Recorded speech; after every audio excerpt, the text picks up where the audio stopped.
শুরুতে আমরা মালয়েশিয়াতে লিউক নামের এক ব্যক্তিকে দেখতে পাই, যে কিনা একটা পেন্টিং চুরি করে নিয়ে যাচ্ছিল। কিন্তু তখনই তার পেছনে কিছু স্থানীয় গ্যাং সদস্যরা পিছু করে। তারা তার থেকে সে পেন্টিং চাচ্ছিল। তারা তাকে বারবার ফোন করতে থাকে। তবে চালাক লিউক হঠাৎ করে নিজের স্কুটি থামিয়ে দেয়, যার ফলে গ্যাং সদস্যদের গাড়িটি খুবই স্পিডে চলার কারণে সেটি একটি জায়গায় অ্যাক্সিডেন্ট হয়ে যায়। এরপর গ্যাং সদস্যরা তার পিছু করতে থাকে।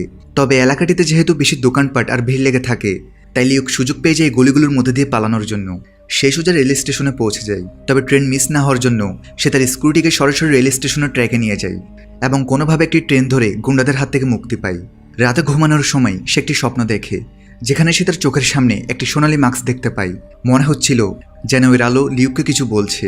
তখন সে তার সামনে এসমে নামের একটি মেয়েকে দেখতে পাই। এসমে বলে যে তুমি তোমার স্বপ্নে অনেক কথা বলো, যাই হোক কথা বলা অনেক হয়েছে, এখন তুমি যে চিত্রকর্মটি চুরি করেছো তা আমাকে দিয়ে দাও।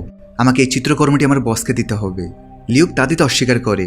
এসমে বলে যে যদি তুমি আমার লোকদের হাতে মার খেতে না চাও তাহলে চুপচাপ এই ছবিটা আমাকে দিয়ে দাও। কিন্তু লিউক বলে যে তুমি ওই মঙ্কসকে দেখতে পাচ্ছ যে তোমার পাশেই বসা। মঙ্কস মূলত বৌদ্ধ পুরোহিতরা। লিউক বলে যে যদি তুমি আমাকে স্পর্শ করো তাহলে এই সব লোক কুংফু কারাটে দিয়ে তোমার পা ভেঙে দিবে। এখন লিউক এখান থেকে পালানোর পরিকল্পনা করছিল, কিন্তু এখানে তার পরিকল্পনা ব্যর্থ হয়।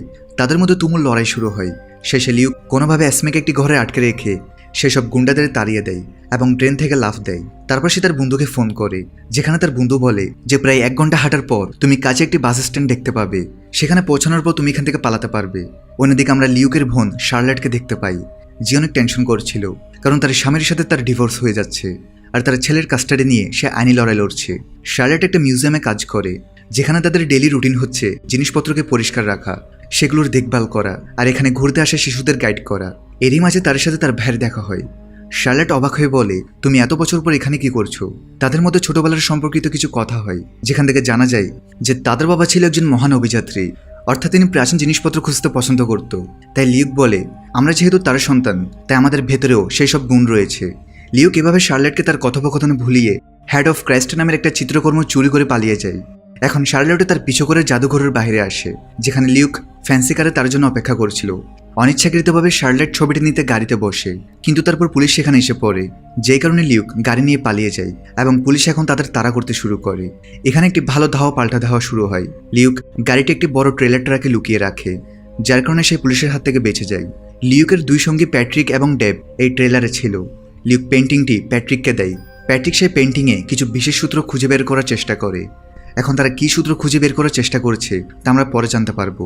এরই সাথে লিউক শার্লেটকে তার কাজ করার প্রস্তাব দিচ্ছিল, কিন্তু শার্লেট রাজি হয় না এবং বলে যে আমি চোরের সাথে কাজ করব না। এদিকে প্যাট্রিক বলে যে সেই পেন্টিংয়ে তো কোনো সূত্র নেই। এখন এটি দেখে লিউক শার্লেটকে অজ্ঞান করে দেয় এবং তাকে একটি নিরাপদ স্থানে ছেড়ে দেয়। এরপর যখন শার্লেট মিউজিয়ামে আসে তখন সে জানতে পারে যে লিউক সেই পেন্টিংটি আবার সেই জায়গায় রেখে গেছে। ইন্সপেক্টর জামাল বলে তোমার ভাই চুরি করে থাকলে তুমিও তো চোর হলে, কিন্তু শার্লেট বোঝায় যে কোনো কিছুর চুরি হলে তাহলে সেই ব্যক্তিটা তুমি, যাকে আমি সব ইনফরমেশন দিব। আমার ভাইকে তো আমি এমনিতেও পছন্দ করি না। জামাল বলে ঠিক আছে, কিন্তু আপনাকে আপাতত এখান থেকে বের করা হলো। এখন ক্লান্ত শার্লেট তার ঘরে পৌঁছায়। তবে চাকরি হারানোর কারণে শার্লেট তার ছেলের কাস্টাডি পেতে পারেনি। এতে সে খুব রেগে যায় এবং লিউকের আস্তানায় এসে তাকে চিৎকার করে বলে যে তুমি আমার জীবন নষ্ট করেছো। লিউক আবার শার্লেটকে তার কাজ করার জন্য আমন্ত্রণ জানালে তাদের মধ্যে তর্ক শুরু হয়। এখানে লিউকের টিমে আছে ওয়েন, যে অনেক ধনী ব্যক্তি, ড্যাব মিকল, যে নকশাকে ভালোভাবে রিড করতে পারে, মিস্টার প্যাট্রিক আর শেষে লিউক। এখন সেই মিশন সম্পর্কে বলে যে আমরা ফাউন্টেন অফ ইউথ খুঁজছি। এটি একটি জাদুঘরী ঝর্ণা যেটা এখনও পৃথিবীতে রয়েছে এবং যে কেউ এই ঝর্ণার পানি পান করবে সে বহু বছর ধরে বেঁচে থাকতে পারবে। শুধু তাই নয়, তার শরীরে যত রোগ অসুস্থতা আছে সব ঠিক হয়ে যাবে, সাথে সে অনেক সম্পদের মালিক হবে। অর্থাৎ সে যত খুশি টাকা পেতে পারে, সে খ্যাতি পেতে পারে। তবে সেটা কিভাবে সেখানে গেলেই জানা যাবে। আসলে ওয়েনের ক্যান্সার, সে শীঘ্রই মারা যাবে, তাই সে ফাউন্টেন অফ ইউথকে খুঁজতে চায় যেন সে আবার বাঁচতে পারে। সে এত ধনী যে শহরের সব কিছু সে কিনতে পারবে। তবে তাদের ফাউন্টেন অফ ইউথ খুঁজে পেতে হলে অনেক কোড ক্র্যাক করতে হবে, আর এসব কোড বিভিন্ন দেশের বিভিন্ন পেন্টিংয়ে উপস্থিত ছিল। সে বলে আমরা এসব পেন্টিং মালয়েশিয়া, ইউক্রেন, অস্ট্রেলিয়া ইত্যাদি দেশ থেকে চুরি করেছি। এরপর যখন সব পেন্টিংকে একসাথে করা হবে তখন সেখান থেকে কিছু সিক্রেট অ্যালফাবেট বের হবে, আর সেই অ্যালফাবেট দিয়ে তৈরি ওয়ার্ডগুলো আমাদের একটি বইয়ের দিকে নিয়ে যাবে, যে বইটিতে ফাউন্টেন অফ ইউথের পুরো লোকেশন দেয়া আছে। এখন ওয়েনের যেহেতু অনেক টাকা আছে তাই সে শার্লেটকে তার ছেলের কাস্টাডি দিতে সাহায্য করার প্রস্তাব দেয়। তবে এর বদলে তাকে তাদের দলে যোগ দিতে হবে। শার্লেট রাজি হয়। ছোট্ট একটা ব্রেক দিয়ে আবার মূল ভিডিওতে ফিরে যাচ্ছি। মেলব্যাটে আছে এখন শার্লিন চোপড়া, তাই মেলব্যাটে রয়েছে এখন 100% আকর্ষণীয় বোনাস। এই অ্যাপে তুমি সমস্ত লাইভ ম্যাচের ফলাফল এবং লাইভ ম্যাচ দেখতে পারবে, এমনকি তুমি স্কোর অনুমান করতে পারবে। এই অ্যাপে রয়েছে ক্র্যাশ গেম থেকে শুরু করে online salt, live match streaming এবং রিয়েল টাইম গেমিং, যেখানে তুমি অসাধারণ সব পুরস্কার জিততে পারো। এখানে সবকিছু খুব সহজ, তাই কোনো অভিজ্ঞতা না থাকলেও সমস্যা নেই। নতুন ইউজাররা আমার প্রোমো কোড ব্যবহার করে সাইন আপ করলে 12,000 টাকা পর্যন্ত ওয়েলকাম বোনাস পেতে পারো। আর যেটা টাকা তুমি চাইলে বিকাশ, রকেট, নগদ ব্যাংক এবং অন্যান্য সহজ পদ্ধতির মাধ্যমে খুব সহজেই তুলে নিতে পারো। তাহলে আর দেরি কিসের? রেজিস্ট্রেশনের জন্য পিন কমেন্টে থাকা লিঙ্কে ক্লিক করো অথবা গুগলে গিয়ে অনুসন্ধান করো আর রেজিস্ট্রেশনের সময় প্রোমো কোড ব্যবহার করে বোনাস পাও। এটি শুধুমাত্র একটি বিজ্ঞাপন। এই ধরনের অ্যাপে আর্থিক ক্ষতির সম্ভাবনা আছে, তাই এই ধরনের অ্যাপ থেকে দূরে থেকো। তবে এখন তাদের সামনে বড় সমস্যা হলো, তারা যে ষষ্ঠ পেন্টিংটা চুরি করেছে সেটিতে কোড ছিল না, অর্থাৎ সেটি নকল পেন্টিং, যেটা আসলের মতো দেখতে। এরপর দিন লিউক যখন ক্যাফেতে বসেছিল তখন সেখানে অ্যাসমে তার সাথে দেখা করতে আসে আর বলে যে মালয়েশিয়াতে তুমি আমার হাত থেকে বেঁচে গিয়েছিলে, কিন্তু এখান থেকে কিভাবে পালাবে? তো ফাইনালি লিউক তার থেকে জিজ্ঞেস করে তুমি কাজ কার জন্য করো? তখন অ্যাসমে বলে আমি কাজ করি এমন এক ব্যক্তির আন্ডারে যেই একমাত্র সব কিছু জানে যা তুমি খুঁজছো। সাথে অ্যাসমে বলে সেই ফাউন্টেন অফ ইউথ মানবজাতির ভালোর জন্যই লুকানো হয়েছে, আর এই জন্যই সে এমন একটি গ্রুপের সদস্য যারা চায় না কেউ সে গুপ্তধন খুঁজে পাক। তাই তারা বছরের পর বছর ফাউন্টেন অফ ইউথের সিক্রেটকে সবার সামনে থেকে লুকিয়ে রেখেছে। অ্যাসমে তাকে ওয়ার্নিং দিয়ে চলে যায়। এরপর দিন লিউক তার বোনের কাছে আসে, অর্থাৎ শার্লেটের ছেলের একটা ছোট প্র্যাকটিস সেশনে। বেসিক্যালি এখানে থমাস, যেখানে শার্লেটের ছেলে, সেখানে সে পিয়ানো বাজাচ্ছিল, কারণ সে মিউজিক খুব পছন্দ করে, সাথে সে সব ধরনের মিউজিক্যাল ইনস্ট্রুমেন্ট বাজাতে পারে।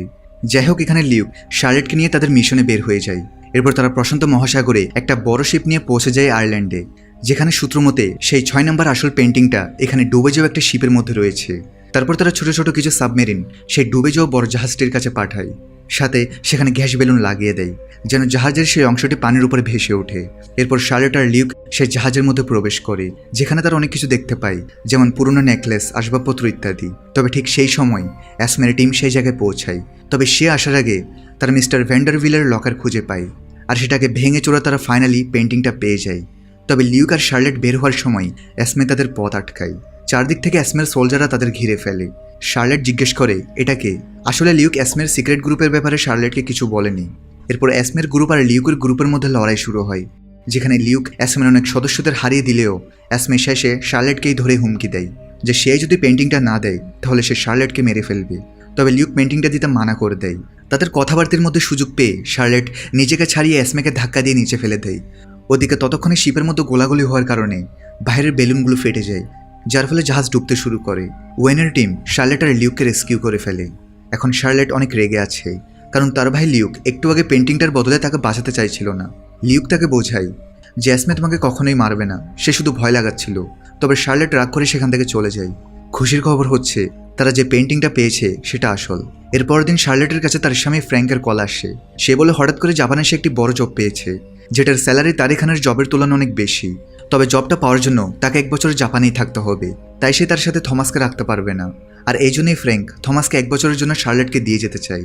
এখন শার্লেট বুঝতে পারে যে সে কোম্পানি নিশ্চয়ই ওয়েনের হবে, কারণ ওয়েন আগেই তাকে বলেছিল যে সে তাকে সাহায্য করবে থমাসকে তার নিজের কাছে রাখার জন্য। লিউক খুশি ছিল। তবে শার্লেট তাকে অ্যাসমের ব্যাপারে জিজ্ঞেস করে। তখন লিউক বলে সে একটা সিক্রেট গ্রুপ প্রোটেক্টর অফ পাথে রয়েছে, আর তারা তো শুধু সেই সিক্রেটটাকে লুকিয়ে রাখতে চায়। কিন্তু লিউক তাকে অনেক পছন্দ করে, যেটা সে এখনও তাকে বলেনি। এরপর তারা আবার তাদের টিমের সঙ্গে দেখা করে, যেখানে তারা সব পেন্টিংকে স্ক্যান করার পর লেটারগুলো খুঁজে পায়। আর সেই লেটারগুলোকে একত্রিত করার পর তারা একটা চিহ্ন তৈরি করে। তবে চিহ্ন কোনো রিপোর্টের সাথে ম্যাচ করে না। এরপর তারা লেটার দিয়ে একটা শব্দ বানায়, যেখানে তারা খুঁজে পায় উইকেড।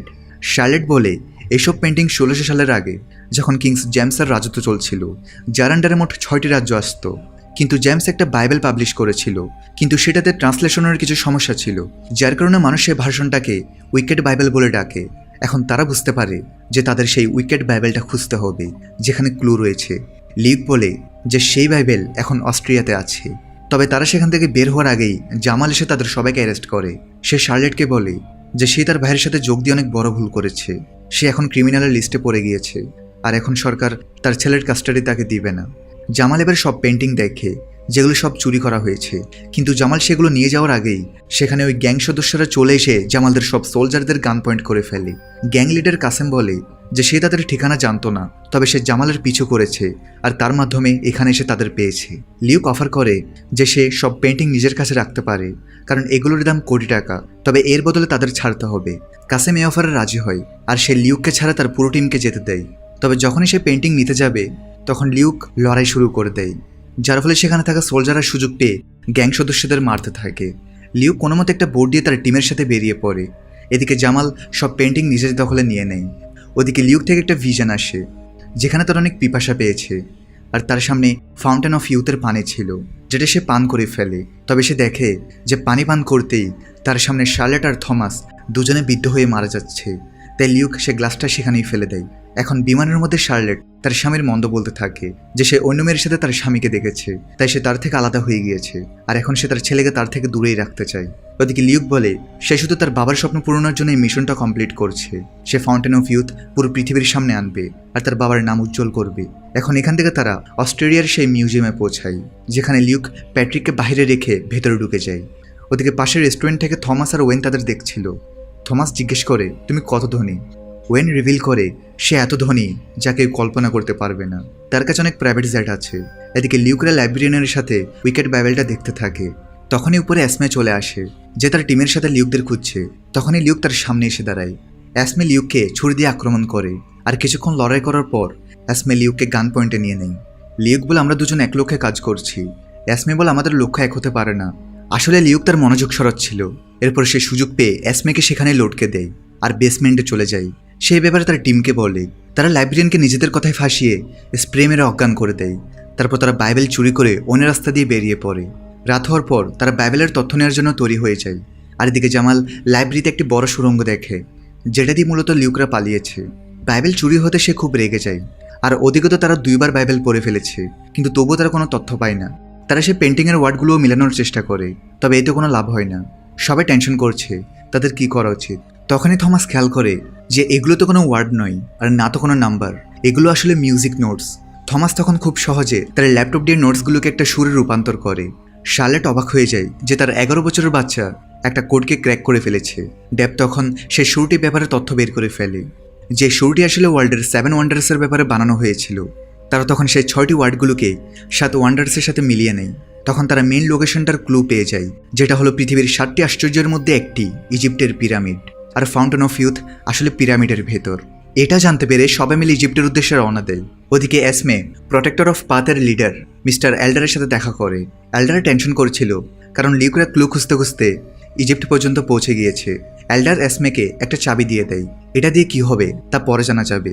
অন্যদিকে লিউকের টিম পিরামিড পর্যন্ত পৌঁছে গেছে, যেখানে সে সবাইকে কাজ বুঝিয়ে দেয় যে তাদের পিরামিডের নিচে যেতে হবে, যেখানে কিছু গোপন চেম্বার রয়েছে। শার্লেট বলে তাদের সেখানের জিনিসগুলো থেকে বেঁচে থাকা উচিত, কারণ অনেক আগে তাদের বাবাও সেখানে থেকে একটা গোল্ডেন মার্কস পেয়েছিল, যেটার জন্য তিনি অনেক সুনাম অর্জন করতে পারত। তবে তিনি সেটা করেননি। তিনি মার্কসটা সেই জায়গায় রেখে দেন, কারণ কখনো কখনো কিছু জিনিস সেই জায়গা থেকে নড়ানো উচিত নয়। এখানে ওয়েন তার ভাড়া করা কিছু গুন্ডা নিয়ে এসেছে, যেন তাদের মিশনের মাঝখানে কেউ না আসে। সিকিউরিটির জন্য ওয়েন তাদের বাইরে রেখে লিউকের টিমের সাথে ভেতরে ঢুকে পড়ে। তারা তখন সিক্রেট চেম্বারে যাওয়ার দেয়াল ভেঙে একটা রাস্তা খুঁজে পায় আর সামনে গিয়ে তারা একটা অদ্ভুত রুমে পৌঁছায়, যেটার মাঝখানে নকশা করে একটা বড় পাথর রাখা ছিল। তারা সবাই পাথরটি সরানোর চেষ্টা করে, তবে এটা অনেক ওজন। শার্লেট জানে এগুলো যারা তৈরি করেছে তারা বেস্ট ইঞ্জিনিয়ার, তাই তারা এগুলো এত সহজে সরাতে পারবে না। এগুলো সরানোর কোনো সিম্পল রাস্তা নিশ্চয়ই আছে, যেটা এখানে কোথাও লুকানো হয়েছে হয়তো। তবে বাকিরা এটাকে বোম দিয়ে উড়ানোর কথা ভাবতে থাকে। তবে এই স্থানে বোম লাগালে পুরো জায়গাটা ধ্বংস হয়ে যেতে পারে। সবাই তর্ক করতে থাকে। ঠিক তখনই থমাস সেখানে ছোট ছোট এক ধরনের পিতলের ড্রামস দেখতে পায়, যেগুলো পিলারের সাথে কানেক্টেড ছিল, এক ধরনের স্পিকারের মতো। সো থমাস ড্রাম বাজাতে থাকে, যার ফলে পিলারে থাকা সব স্পিকার থেকে অনেক বড় একটি মিউজিক্যাল তরঙ্গ বাজতে শুরু করে, যেগুলো আশেপাশে থাকা লোহা এবং বিভিন্ন মেটাল সার্ফেসে আঘাত করে ভাইব্রেশন ক্রিয়েট করতে থাকে। আর যখনই ভাইব্রেশন ক্রিয়েট হয় আশেপাশের সব জায়গা নড়তে শুরু করে, আর ভাইব্রেশনের কারণেই সে বড় পাথর সরে যেতে শুরু করে। সেটা এখন এত হালকা হয়ে যায় যেন এক আঙ্গুল দিয়ে সেটা সরানো সম্ভব। অন্যদিকে বাইরে প্যাট্রিক আর ড্যাব দেখে বাইরে জামালের আর্মি চলে এসেছে, যাদের সাথে ওয়েনের গুন্ডারা লড়াই করছে। এদের খারাপ লাগে যে তাদের পুলিশ অফিসারদের মারা উচিত নয়, তাই তারা গুন্ডাদের আটকায়। তবে গুন্ডারা তাদেরই মেরে ড্যাবকে আহত করে দেয়। তখনই অ্যাসমে এসে তাদের বাঁচায়। ততক্ষণে জামাল এসে গুন্ডাদের মারতে থাকে, আর সে অ্যাসমের সাথে লিউকদের আটকাতে যায়, কারণ তারা 2 দলই চায় তাদের আটকাতে। এদিকে এরা দরজাটি খোলার পর যখন তারা নিচে পৌঁছায় তখন তারা অনেক বড় একটি খাদ দেখতে পায়। এখন এরা যদি নিচে লাফ দেয় তাহলে নিশ্চিত মারা যাবে। কিন্তু ফাউন্টেন অফ ইউথ তো তারা নিচেই দেখতে পাচ্ছে। লিউক তখন ঘোরানোর মতো একটি পাথর দেখতে পাই, যেটা ঘোরানোর পর সেই দেয়ালগুলোর ভেতর থেকে সিঁড়ি বের হয়ে আসে। সিঁড়িগুলো দিয়ে যখন তারা নিচে নামে তখন তারা অনেক বড় একটি হোল দেখতে পায়, আর এই হোলের নিচে মূলত ঝর্ণাটি উপস্থিত ছিল। কিন্তু সেই ঝর্ণাটি বলতে গেলে একদম শুকিয়ে আছে, পানি একদম কম। শার্লেট বলে, লিউক এখানে আসতে চাইছিলে তুমি, যাও এখন যেহেতু এসেই গিয়েছো ভাগ্যটা পরীক্ষা করে নাও। ওয়েন বলে, হ্যাঁ ভাগ্য তো পরীক্ষা করতে চাই, কিন্তু তোমরা তো অনেক কষ্ট করেছো, তাহলে লিউক তুমি আগে পান করো। কিন্তু এখানে সবাই পানিগুলো খেতে ভয় পাচ্ছিল, কে জানে পানির মধ্যে কি আছে। এখন সবাই জানতে পারে ওয়েনের আসলে কোনো অসুখ নেই, সে শুরু থেকে নাটক করছিল। আসলে সে শুধু অনেকদিন বেঁচে থাকতে চায়, নিজের খ্যাতি আর সম্পদ আরও বাড়াতে চায়। এখন লিউক যেহেতু তার কথায় পানিটা পান করছিল না, তাই সে তাকে গুলি করে দেয় আর তাকে হুমকি দেয় যদি সে পানি না খায় তাহলে সে তার বোন আর থমাসকে মেরে ফেলবে। তাই না চাইতেও লিউক পানিটা পান করতে চায়, তবে তার হাত থেকে রক্তের এক ফোঁটা সেখানে পড়ে, যার ফলে সঙ্গে সঙ্গেই সেখানে পানি বাড়তে শুরু করে, আর সেই পানিগুলো লিউককে জড়িয়ে ধরে হাওয়ায় ভাসিয়ে ফেলে। এখন লিউক পানিটি পান করতে পারবে, যার ফলে লিউক তার যৌবন বহু বছর ধরে ধরে রাখতে পারবে। কিন্তু লিউক যখন সে পানিটি পান করতেই যাবে তখনই তার সামনে কিছু দৃশ্য ভেসে ওঠে, যেখানে সে দেখে যদি সে পানি খায় তাহলে সে পৃথিবীতে যাকে বেশি ভালোবাসে অর্থাৎ তার বোন আর ভাতিজা, তারা দুজন বিদ্ধ হয়ে মারা যাবে, আর তাদের বদলে লিউক বেঁচে থাকতে পারবে। এখন লিউক তো এমন কোনোদিনও করতে পারবে না, তাই সে পানিটা পান করে না, যদিও তার আঘাতগুলো ঠিক হয়ে যায়। ওয়েন রেগে তাকে আরও কয়েকটা গুলি করে, তবে লিউক আবার সঙ্গে সঙ্গে ঠিক হয়ে যায়। যখন সে নিচে আসে ওয়েন জিজ্ঞেস করে সে পানি কেন পান করেনি, এতে তো তার নিজেরই লাভ হতো।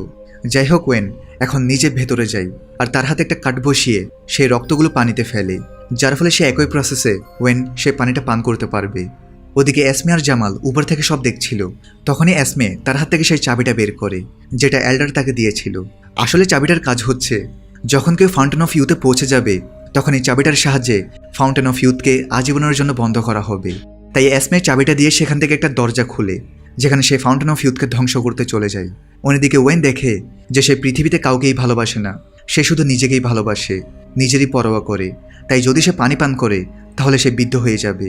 তবে ওয়েনের লাগে অবশ্যই সে শক্তি পাবে, তাই সে অবশেষে পানিটা পান করে নেয়। কিন্তু যখনই সে পানি পান করে তখন দৃশ্যতে দেখানো অনুযায়ী পানিটার উল্টো প্রভাব পড়তে শুরু করে, অর্থাৎ ওয়েন বিদ্ধ হয়ে সেখানেই মারা যায়। ওদিকে এসমে ফাউন্টেন অফ ইউথকে ধ্বংস করার বেল বাজিয়ে দেয়, সবাই সেখান থেকে পালায়। ফাইনালি তারা সেই জায়গাটা ধ্বংস হওয়ার আগেই সেফলি বাইরে চলে আসে। অফিসার জামাল যেহেতু জেনে গিয়েছে লিউক কেন পেন্টিংগুলো চুরি করেছে, তাই সে লিউককে ছেড়ে দেয় আর তার সব দোষ ওয়েনের উপর চাপিয়ে দেয়, যে কিনা এখন মারা গিয়েছে। এদিকে এসমে এখন ভেতরে ভেতরে লিউককে পছন্দ করতে শুরু করেছে, আর যাওয়ার সময় সে তাকে একটা গুড বাই কিস দিয়ে দেয়। এরপর সবাই মিলে তাদের বাড়ি ফিরতে থাকে, আর এখানেই এই মুভির সমাপ্তি ঘটে।